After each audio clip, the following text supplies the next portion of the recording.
Gas सिलेंडरच्या तुटवड्यावरून देशभरात काँग्रेस आक्रमक, लोकसभेत काँग्रेस खासदारांची घोषणाबाजी, मुंबईतील विधान भवन परिसरात काँग्रेसचं आंदोलन। गॅस सिलेंडर वापरणाऱ्या हॉटेल, रेस्टॉरंट, खानावळींची जिल्ह्यात तपासणी, बीडमध्ये 203 ठिकाणी घरगुती सिलेंडर वापरलं जात असल्याचं उघड। अमेरिकेची आता इतर देशांनाही रशियाकडून तेल खरेदी करण्याची परवानगी, 11 एप्रिलपर्यंत रशियाचं तेल घेता येणार, भारतावरची 30 दिवसांची मुदतही आपोआप वाढली। इराणचे नवे सर्वोच्च नेते मोज्तबांच्याही जगण्याची गॅरंटी नाही, इस्रायलचे पंतप्रधान नेतन्याहू यांचा इशारा, युद्धापासून इस्रायल कधी नव्हे एवढा शक्तिशाली बनल्याचा दावा। आखाती देशातील युद्धाचा आजचा 14वा दिवस, होर्मुझची सामुद्रधुनी बंदच राहणार, इराणचे सर्वोच्च नेते मोज्तबा खामेनेंनी ठणकावलं, शाळेतील निष्पापांच्या बळींचा बदला घेणार खामेनेंचा इशारा।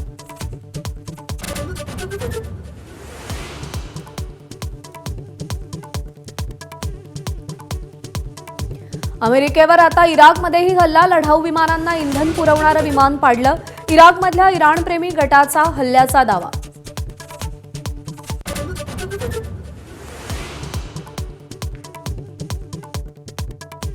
मुंबईतील मिठी नदीतला गाळ काढायला कंत्राटदार मिळेना, कंत्राटदार मिळत नसल्यानं बीएमसीवर मुदतवाढीची नामुष्की, तर कंत्राटदार मिळत नसल्यानं महापालिकेनंच गाळ काढावा, अमित साटम यांचं पत्र।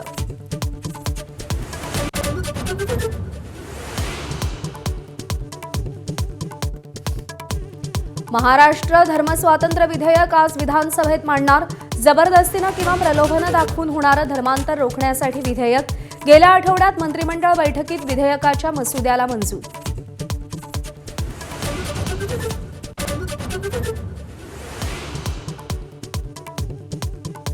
धाराशिव झेडपीत महायुती एकत्र सत्ता स्थापन करणार, महायुतीच्या नेत्यांनी एकत्र अर्ज घेतले, अध्यक्षपदासाठी अर्चना पाटील यांचं नाव आघाडीवर।